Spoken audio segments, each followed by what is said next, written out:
Hello students, या लेक्चरमध्ये आपण physical properties of aldehydes and ketones हा पार्ट स्टडी करणार आहोत. अगोदरच्या लेक्चर्समध्ये आपल्या अल्डिहाइड्स आणि कीटोन्सच्या लेक्चर्समध्ये आपण methods of preparation of aldehydes and ketones या पॉईंटपर्यंत सगळं कंप्लीट केलेलं होतं. या लेक्चरमध्ये आपण physical properties of aldehydes and ketones या पार्टपासून सुरुवात करणार आहोत. There are 5 different types of physical properties of aldehydes and ketones. First one, it is state and odor. Second one, it is solubility. Third one, boiling point, or shortly we can call this one as BP. Then nature of intermolecular forces, and the fifth one, it is reactivity of aldehydes and ketones. All these properties we are going to see step by step. Okay.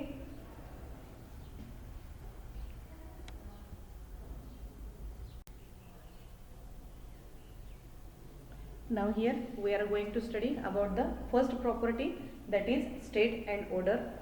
For aldehydes, aldehydes मधला जो first member आहे formaldehyde, that formaldehyde it is gaseous in state at room temperature.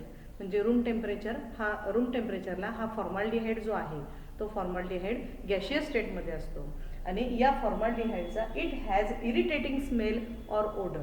म्हणजे या फॉर्माल्डिहाइडला एक प्रकारचा irritating smell असतो किंवा एक प्रकारचा इरिटेटिंग ओडर असतो. ओडर आणि स्मेल दोन्हीचा अर्थ एकच होतो. इरिटेटिंग म्हणजे त्रासदायक, त्रास देणारा, जो घ्यायला आपल्याला स्मेल करायला, वास घेण्यासाठी जो नकोसा वाटतो, अशा प्रकारचा हा फॉर्माल्डिहाइडला स्मेल किंवा ओडर असतो. आणि अल्डिहाइड्स आणि कीटोन्सपैकी फक्त फॉर्माल्डिहाइड हा एकमेव असा कंपाऊंड आहे जो गॅशियस स्टेटमध्ये, रूम टेम्परेचरला गॅशियस स्टेटमध्ये असतो. Okay. Now next aldehyde, that is acetaldehyde. Acetaldehyde it is highly volatile colourless liquid. हा कलरलेस लिक्विड आहे आणि हा हायली वोलेटाईल आहे. म्हणजे रूम टेम्परेचरला हा लगेचच वोलेटाईल होतो, लगेचच तो लिक्विड स्टेटमधून वेपर स्टेटमध्ये कन्वर्ट होतो. वोलेटाईल कंपाऊंड तसेच असतात, किंवा वोलेटाईल कशाला म्हणायचं, लिक्विड स्टेटमधून खरं तर तो वेपर स्टेटमध्ये मेल्टिंग, त्याला संप्लवनशील पदार्थ असं म्हणतात वोलेटाईलला सुद्धा. ते लगेच म्हणजे ॲट रूम टेम्परेचरला they immediately converted into gaseous state. तर इथं ॲसिटाल्डिहाइड हा जो आहे हा सुद्धा हायली वोलेटाईल आहे आणि त्याचा तो जो फॉर्म, त्याचा जो आहे स्टेट, तो लिक्विड स्टेटमध्ये आहे आणि कलरलेस आहे. आणि या ॲसिटाल्डिहाइडला पंजंट स्मेल असतो, थोडासा कुबटसर असा त्याचा स्मेल असतो ॲसिटाल्डिहाइडला. पंजंट म्हणजे कुबटसर वास असतो. त्यानंतर फॉर्माल्डिहाइड आणि ॲसिटाल्डिहाइडच्या व्यतिरिक्त अल्डिहाइड फॅमिलीमधले जे इतर अल्डिहाइड्स आहेत त्याला आपण हायर अल्डिहाइड्स असं म्हणतो. This higher aldehydes they are colourless liquids with pleasant smell. ॲसिटाल्डिहाइडच्या व्यतिरिक्त इतर सर्व जे अल्डिहाइड्स आहेत ते लिक्विड स्टेटमध्ये आहेत आणि या अल्डिहाइड्सना त्यांना स्वतःचा प्लीझंट असा स्मेल असतो, थोडासा गोडसर किंवा स्वीट स्मेल असतो अल्डिहाइड्सला. हे झालं अल्डिहाइड्सच्या बाबतीत. Now will see about the ketones. कीटोन्समध्ये पहिला कीटोन जो आहे कीटोन फॅमिलीमधला तो आहे ॲसिटोन. हा ॲसिटोन सुद्धा it is also highly volatile liquid which is present at room temperature. Room टेम्परेचरला ह्या ॲसिटोनचं वोलेटॅलिटी ही खूप जास्त असते. तो हायली वोलेटाईल आहे आणि तो कलरलेस आहे. प्लस त्याला कलर नाही आहे स्वतःचा, तो कलरलेस लिक्विड आहे. आणि या ॲसिटोनला त्याचा स्वतःचा स्वीट किंवा प्लीझंट स्मेल आहे. ॲसिटोन तुम्ही सर्वांनी बघितला असेल किंवा बघितलाय, पण हाच ॲसिटोन आहे हे माहिती नसेल. स्पेसिफिकली गर्ल्ससाठी जे नेल पॉलिश रिमूव्हर असतं, नेलपेंट रिमूव्हर किंवा नेल पॉलिश रिमूव्हर जो असतो त्याच्यामध्ये हा ॲसिटोन कंटेंट असतो. हा ॲसिटोन जेव्हा आपण नखांवरती लावलेले नेल पॉलिश रिमूव्ह करण्यासाठी यूज करतो ॲज अ रिमूव्हर म्हणून, त्यावेळी नेलपेंट टिकून जाते, परंतु तो नखावर तसाच राहत नाही. नेलपेंट जशी टिकून राहते तसा ॲसिटोन तिथं राहत नाही. आणि ह्या ॲसिटोनला किंवा नेलपेंट पॉलिश रिमूव्हर जो आहे ते रिमूव्हरला त्याचा स्वतःचा स्वीट किंवा प्लीझंट स्मेल असतो, तो ॲसिटोन असतो. नेलपेंट रिमूव्हरमध्ये ॲसिटोन वापरला जातो. ओके. Now higher ketones. ॲसिटोनच्या व्यतिरिक्त इतर जे सर्व कीटोन्स आहेत, these ketones they are colourless liquids. हे सर्व कीटोन जे आहेत ते कलरलेस लिक्विड्स आहेत. And they have bland. Bland म्हणजे ज्याला कोणत्याही प्रकारचा असा वैशिष्ट्यपूर्ण स्मेल नाही. Uninteresting or dull. ब्लँड या शब्दाचा अर्थ काय आहे तर uninteresting or dull. They have such type of smell or Oder.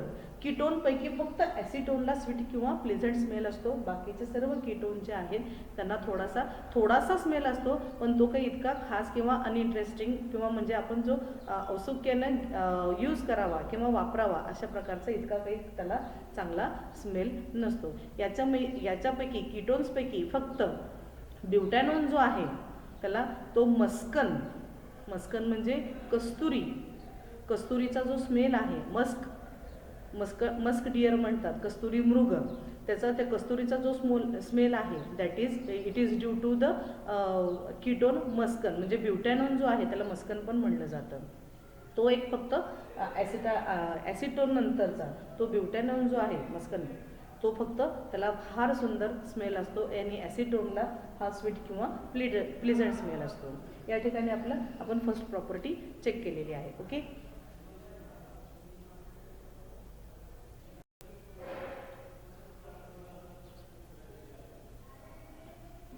Now here we are going to see about the second property, that is solubility.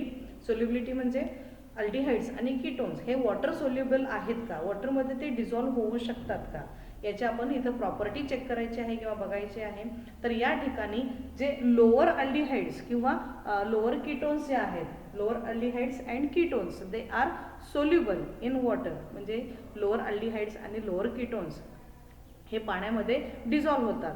पाण्यामध्ये डिझॉल्व्ह होण्यासाठी 2 criteria असणं आवश्यक आहे. पहिला क्रायटेरियामध्ये जो कंपाऊंड पाण्यामध्ये आयन्स फॉर्म करू शकतो तो पाण्यामध्ये डिझॉल्व्ह होतो. फॉर एक्झाम्पल NaCl, मीठ आपल्या सर्वांना माहिती आहे. तो पाण्यामध्ये टाकल्यानंतर त्याचं आयोनायझेशन होतं, आयन्स फॉर्म करतो. Therefore NaCl is soluble in water. आणि दुसरा क्रायटेरिया असा आहे की जो कंपाऊंड पाण्याबरोबर किंवा वॉटरबरोबर हायड्रोजन फॉर्म तयार करू शकेल तो कंपाऊंड पाण्यामध्ये डिझॉल्व्ह होतो. आता या ठिकाणी जे लोअर अल्डिहाइड्स किंवा कीटोन्स जे आहेत हे पाण्याबरोबर हायड्रोजन बॉन्ड तयार करू शकतात. Therefore they are water soluble. आता हायड्रोजन बॉन्ड तयार होतो म्हणजे एक्झॅक्टली काय होतं ते आपण बघूयात. या ठिकाणी आपल्याला माहिती आहे aldehydes and ketones they have carbonyl group as their functional group. अल्डिहाइडमध्ये हा CH असतो, CHO हा त्याचा फंक्शनल ग्रुप असतो. आणि कीटोन्समध्ये हायड्रोजनच्या ऐवजी आपल्याला इथं R1 आणि R2 या पद्धतीनं कीटोन्सचा हा जनरल फॉर्म्युला आहे. पण दोन्हीही कंपाऊंडमध्ये हा कार्बन जो आहे it is functional group, part of functional group. या फंक्शनल ग्रुपमधला हा जो पार्ट आहे this oxygen in carbonyl group it is negatively हा जास्त इलेक्ट्रोनिगेटिव्ह आहे कार्बनपेक्षा. Therefore it withdraws this electron pair towards itself and it carries negative charge. हा निगेटिव्हली चार्ज झाल्यामुळे काय होतो, कार्बन पॉझिटिव्हली चार्ज होतो. या पोलरायझेशन होतं या बॉन्डचं. आणि या पोलरायझेशनच्या फॉर्मेशनमुळं जेव्हा वॉटर यांच्या कॉन्टॅक्टमध्ये येतो त्यावेळी there is force of attraction between oxygen of carbonyl group and hydrogen from water molecule. हा वॉटर मॉलिक्यूल आहे. या वॉटर मॉलिक्यूलमध्ये सुद्धा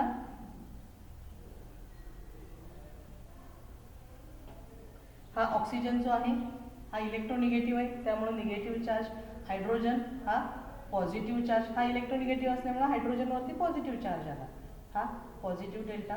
आता या ठिकाणी काय होतं तर oxygen negatively charge oxygen in carbonyl group it forms force of attraction with hydrogen from water molecule and this force of attraction or this one it is known as hydrogen bond.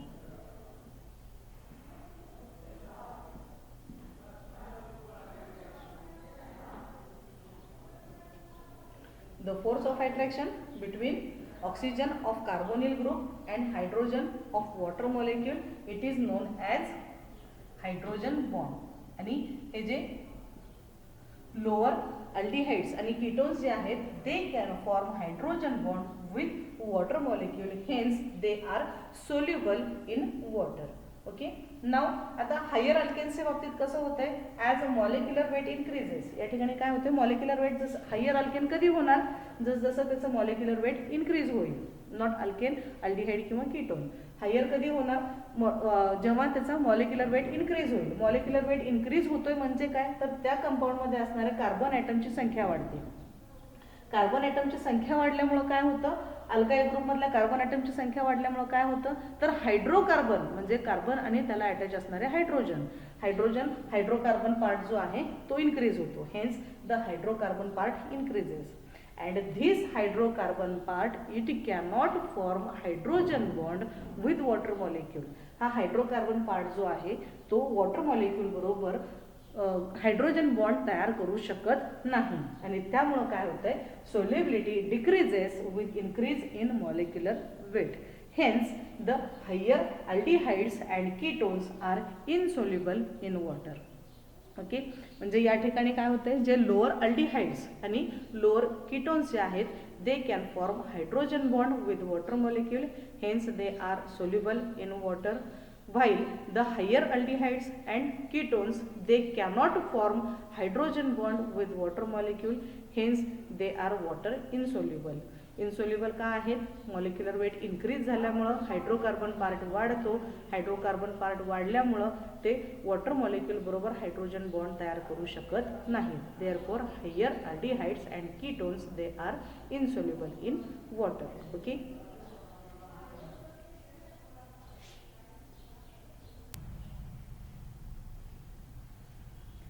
now here we are going to see about the next property that is boiling point. या ठिकाणी the aldehydes and ketones they have lower boiling point than the corresponding alkanes and alcohols. जे corresponding alkanes आणि alcohols असतील त्याच्यापेक्षा या aldehydes आणि ketones चा boiling point हा कमी असतो. त्यानंतर the boiling point increases with increase in molecular weight. म्हणजे जसं मॉलिक्युलर वेट इन्क्रीज होत जाईल तसं बॉइलिंग पॉईंट इन्क्रीज होत जातो. या ठिकाणी काही एक्झाम्पल्स आपण घेतलेले आहेत. मिथेनॉलला आपण कमर्शियली किंवा कॉमनली फॉर्माल्डिहाइड असं म्हणतो, कारण फॉर्माल्डिहाइडमध्ये किंवा मिथेनॉलमध्ये फक्त एकच कार्बन आहे. एका आपण IUPAC नॉमेनक्लेचर बघितलेलं आहे अल्डिहाइड्स आणि कीटोनचं. एका कार्बनचा अल्केन जो आहे तो मिथेन आणि शेवटचा E the suffix ANE E replaced by AN, त्यामुळं त्या कंपाऊंडचं किंवा फॉर्माल्डिहाइडचं नाव मिथेनॉल होतं. ओके, तर या मिथेनॉलचं म्हणजे फॉर्माल्डिहाइडचं बॉइलिंग पॉईंट आहे 252 केल्विन. त्याचप्रमाणे इथेनॉल म्हणजे ॲसिटाल्डिहाइडचं बॉइलिंग पॉईंट आहे 294. या ठिकाणी कीटोनमध्ये एक आणि दोन कार्बनचा कीटोन असत नाही. कीटोनसाठी कमीत कमी 3 कार्बन ॲटम असणं आवश्यक आहे. म्हणजे कीटोनची जी सेरीज आहे ती प्रोपेन पासून स्टार्ट होते. ओके, तिथं प्रोपेनॉल हा जो 3 नंबरचा अल्डिहाइड आहे याच्यामध्ये 3 कार्बन ॲटम असतात. याचं बॉइलिंग पॉईंट 319 केल्विन इतका आहे. आणि त्याचबरोबरीनं जर आपण प्रोपॅनोन म्हणजे कीटोनचा बघितला करस्पॉन्डिंग कीटोनचा it shows 329 kelvin as its boiling point. ब्युटॅनॉलमध्ये 4 कार्बन ॲटम असतात. अल्डिहाइड ग्रुप असतो, त्याचा बॉइलिंग पॉईंट 348 केल्विन आणि त्याचाच करस्पॉन्डिंग जर ब्युटॅनोन बघितला तर त्याचा करस्पॉन्डिंग कीटोन ब्युटॅनोन त्याचा बॉइलिंग पॉईंट आहे 353 kelvin. Now next one is pentanal. पेंटॅनॉलमध्ये 5 कार्बन ॲटम असतात. तो अल्डिहाइड आहे, त्याचा बॉइलिंग पॉईंट 376 केल्विन आणि त्याचाच करस्पॉन्डिंग कीटोन जर बघितला पेंटॅनॉल त्याचा बॉइलिंग पॉईंट 375 केल्विन. अँड हेक्झॅनॉलमध्ये 6 कार्बन ॲटम असतात. फंक्शनल ग्रुप अल्डिहाइड आहे, याच्यामध्ये बॉइलिंग पॉईंट 392 केल्विन आहे. त्याचा करस्पॉन्डिंग कीटोन हेक्झॅनॉल त्याचा बॉइलिंग पॉईंट 400 केल्विन आहे. आणि या सिरीज जर आपण बघितल्या फ्रॉम टॉप टू बॉटम जसं आपण येतोय म्हणजे जसं मॉलिक्युलर वेट इन्क्रीज होत जात आहे त्याचबरोबरीनं इथं बॉइलिंग पॉईंट सुद्धा इन्क्रीज होत जाते. इथं सुद्धा बघू शकता जसं मॉलिक्युलर वेट इन्क्रीज होत जाते तसं इथं बॉइलिंग पॉईंट इन्क्रीज होत जातोय. म्हणजे लोअर अल्डिहाइड्स आणि कीटोन्सचा बॉइलिंग पॉईंट जो आहे तो करस्पॉन्डिंग अल्केनपेक्षा आणि अल्कोहोलपेक्षा थोडासा कमी असतो. आणि corresponding as we molecular weight increases the boiling point also increases. Okay,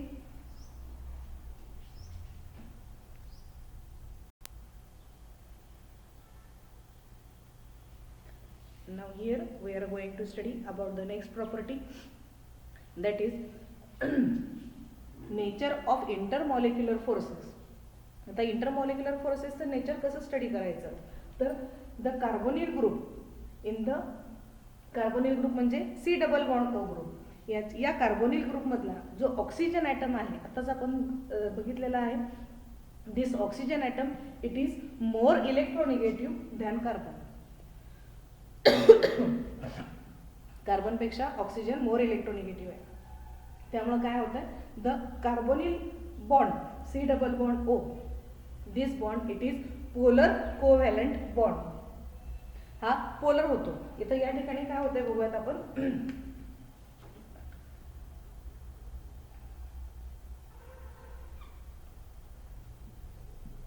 this is carbonyl group, oxygen it is more electronegative, therefore it withdraw shared pair of electron towards itself and carries negative charge. याला negative charge मिळाल्यामुळं या कार्बनला मिळतो positive charge, negative delta and positive delta. आणि ज्या बॉन्डमध्ये negative आणि positive charges असतात, अपोजिटली चार्जेस असतात, then such bond it is known as polar covalent bond. Okay. आता या पोलर कोव्हॅलंट बॉन्डमुळे काय होतं, the carbonyl group has dipole dipole force of attraction. Dipole dipole force of attraction म्हणजे काय, तर निगेटिव्ह चार्ज आणि पॉझिटिव्ह चार्ज आणि दुसऱ्या मॉलिक्यूलमधला निगेटिव्ह चार्ज आणि पॉझिटिव्ह चार्ज या दोघांमध्ये फोर्स ऑफ अट्रॅक्शन क्रिएट होतं. दोन पोलमध्ये अपोजिटली चार्जेड जे दोन पोल आहेत, या दोन पोलमध्ये असणारं जे फोर्स ऑफ अट्रॅक्शन आहे that is known as dipole dipole force of attraction.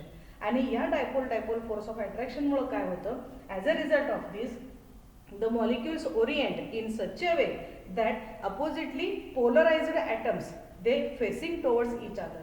म्हणजे एका मॉलिक्यूलमध्ये जर हा अशा पद्धतीनं पोलरायझेशन झालेलं असेल तर या ठिकाणी दुसऱ्या मॉलिक्यूलमधला हा ऑक्सिजन, हा कार्बोनिल कार्बन आणि this carbonyl it is positively charge carbon and this one is negatively charge. म्हणजे दोन मॉलिक्यूल जे आहेत, हा फर्स्ट मॉलिक्यूल आणि हा सेकंड मॉलिक्यूल, हे दोन मॉलिक्यूल असे अपोजिट पोलराइज झालेले आहेत जे एकमेकांना अशा अपोजिट एकमेकांना असे फेस करतात.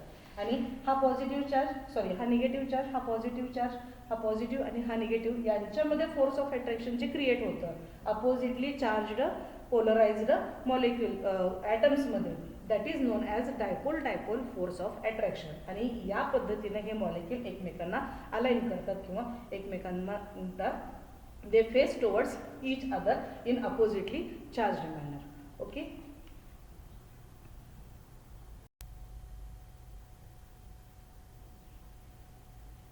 Now here we are going to study about the last physical property of aldehydes and ketones, that is reactivity of aldehydes and ketones. Generally aldehydes are more reactive than ketones. याचा आपण लिहिलेलं आहे. आता ही aldehyde आणि ketone मध्ये ही रिएक्टिव्हिटी का दिसून येते, तर या ठिकाणी बघा, the carbon atom in carbonyl group म्हणजे सी डबल बॉन्ड ओ जो कार्बोनिल ग्रुप आहे त्याच्यामधला हा कार्बोनिल कार्बन जो आहे इट इज पॉझिटिव्हली चार्ज. आपण पोलर कोव्हॅलंट बॉन्ड आहे आता बघितलेलंच आहे. हेन्स द इलेक्ट्रॉन, तो कार्बन जो आहे तो it is electron deficient and it is easily attacked by nucleophile. Therefore aldehydes are more reactive than ketones. इथं अल्डिहाइड हा जास्त रिएक्टिव्ह, कीटोन रिएक्टिव्हिटीमध्ये आणखी एक प्रॉपर्टी किंवा आणखी एक पॉईंट काय येतो तर aldehydes are more reactive than ketones. आता या पॉईंटबद्दल आपण थोडीशी चर्चा करू. Aldehydes are more reactive than ketones. Why aldehydes are more reactive? The factors affecting on reactivity are electronic और electromeric effect and steric effect. आता इलेक्ट्रॉनिक किंवा इलेक्ट्रोमेरिक इफेक्ट म्हणजे काय हे बघूयात आपण. Alkyl group in the aldehydes and ketones have electron donating inductive effect. या aldehyde आणि कीटोन्स मधले जे अल्काइल ग्रुप आहेत, these alkyl groups they show electron donating inductive effect म्हणजेच प्लस आय इफेक्ट. इंडक्टिव्ह इफेक्टबद्दल आपण इन्फॉर्मेशन याच्या अगोदर घेतलेली आहे. त्याच्यामध्ये इंडक्टिव्ह इफेक्ट म्हणजे काय तर permanent polarisation of single covalent bond. आणि परमनंट पोलरायझेशन होतंय का होतंय तर कार्बन आणि ऑक्सिजनमध्ये इलेक्ट्रोनिगेटिव्हिटी डिफरन्स जास्त आहे. ऑक्सिजन हा जास्त इलेक्ट्रोनिगेटिव्ह आहे, त्यामुळे तो इलेक्ट्रॉनची पेअर स्वतःकडे खेचून घेतो आणि परमनंट पोलरायझेशन देतो. असं सिंगल कोव्हॅलंट बॉन्डचं जर परमनंट पोलरायझेशन होत असेल तर त्याला इंडक्टिव्ह इफेक्ट असं म्हटलं जातं। आणि अल्डिहाइड्स आणि कीटोन्समध्ये हे जो अल्काइल ग्रुप आहे, या अल्काइल ग्रुपमुळं काय होतं तर जो इंडक्टिव्ह इफेक्ट दिसून येते कार्बोनिल ग्रुपमध्ये, तो इंडक्टिव्ह इफेक्टला ते इलेक्ट्रॉन डोनेटिंग जर ग्रुप अटॅच असतील त्या सिंगल कोव्हॅलंट बॉन्डला, पोलराइज्ड सिंगल कोव्हॅलंट बॉन्डला जर इलेक्ट्रॉन देणारे ग्रुप अटॅच असतील तर त्याची पोलॅरिटी कमी होते। तर त्या ठिकाणी आपल्याला प्लस आय इंडक्टिव्ह इफेक्ट किंवा इलेक्ट्रॉन डोनेटिंग इंडक्टिव्ह इफेक्ट या कंडिशनला म्हणलं जातं। त्यामध्ये aldehydes have only one electron donating alkyl group म्हणजे आर ग्रुप। अल्डिहाइड्समध्ये फक्त एकच आर ग्रुप असतो, एकच अल्काइल ग्रुप असतो जो इलेक्ट्रॉन डोनेट करू शकतो। परंतु कीटोनमध्ये मात्र इलेक्ट्रॉन डोनेट करणारे दोन अल्काइल ग्रुप असतात, R1 आणि R2। इथं R1 आणि R2 may be similar may be different, हे सिमिलर असू शकतात किंवा डिफरंट पण असू शकतात। अल्डिहाइड्समध्ये फक्त एकच आर ग्रुप असतो जो इलेक्ट्रॉन डोनेट करतो किंवा आणि कीटोन्समध्ये मात्र दोन आर ग्रुप असतात जे इलेक्ट्रॉन डोनेट करतात। आता या ठिकाणी काय होतंय, अल्डिहाइडमध्ये फक्त एकच इलेक्ट्रॉन डोनेटिंग ग्रुप असल्यामुळं अल्डिहाइड जे आहेत ते जास्त इलेक्ट्रोफिलिक असतात, दे आर मोर इलेक्ट्रोफिलिक। आणि हे मोर इलेक्ट्रोफिलिक असल्यामुळं they are more reactive than ketone. जेवढे जास्त इलेक्ट्रोफिलिक असतील तेवढं जास्त न्यूक्लियोफाईलचा अटॅक लवकर होतो किंवा इझिली होतो। Therefore aldehydes are more reactive than ketones. हे झालं पहिल्या इफेक्टच्या बाबतीत। दुसरा जो टाईप आहे किंवा दुसरा जो पॉईंट आहे स्टेरिक इफेक्ट। स्टेरिक इफेक्ट म्हणजे काय, इन द स्पेस त्या मॉलिक्यूलची अरेंजमेंट कशी असते आणि कार्बोनिल ग्रुप जो आहे किंवा फंक्शनल ग्रुप जो आहे त्याच्या आजूबाजूला त्याच्या अवतीभोवती इतर जे ॲटम्स किंवा ग्रुप प्रेझेंट आहेत त्यामुळं तो कार्बन सराउंडिंग त्याचं कसं क्रिएट होत आहे त्याच्यावरती त्याचा स्टेरिक इफेक्ट डिपेंड असतो। आता या ठिकाणी बघा अल्डिहाइड्समध्ये आताप्रमाणेच it contain only one alkyl group. आपल्याला माहिती आहे अल्डिहाइडमध्ये फक्त एकच अल्काइल ग्रुप आहे। Therefore the carbonyl carbon is less hindered. For example इथे मी काढून दाखवते, this is carbonyl group and this is hydrogen। Aldehyde मधला हा हायड्रोजन आहे। या अल्डिहाइड मध्ये फक्त एकच आर ग्रुप आहे, हा लहान असू दे मोठा असू दे कसाही असू दे हा फक्त एकच आर ग्रुप आहे। त्यामुळे इथं हिंडरन्स जो आहे म्हणजे त्याच्या अवतीभोवती असणाऱ्या ॲटम्स किंवा ग्रुपची संख्या जी आहे ती कमी असणार आहे। Therefore this carbonyl carbon in aldehydes it is less hindered. But in case of ketones what happens here, हा कार्बोनिल कार्बन त्याला अटॅच असणारा पहिला आर ग्रुप आणि हा दुसरा आर ग्रुप R1 आणि R2। जर या कार्बोनिल कार्बनला इथं एक मोठा आर ग्रुप असेल आणि इथं सुद्धा मोठा आर ग्रुप असेल then such carbonyl group it is more hindered म्हणजे त्याच्या आजूबाजूला जास्त गर्दी जमा झालेली आपल्याला दिसून येते। मग इथं लेस हिंडरन्स किंवा गर्दी कमी आहे किंवा आर ग्रुपची संख्या कमी आहे। Therefore this carbonyl is less hindered, hence it is easily attacked by another nucleophile. While in case of ketone what happens, this carbonyl group it is more hindered by two alkyl groups, hence it will not easily attacked by the nucleophile। आणि त्याचमुळे काय होतं हा easily अटॅकेबल आहे, electrophile easily attack करू शकतो। Therefore the aldehydes are more reactive than ketones. Okay, now here we will stop our lecture and we will meet in next lecture. Okay, thank you.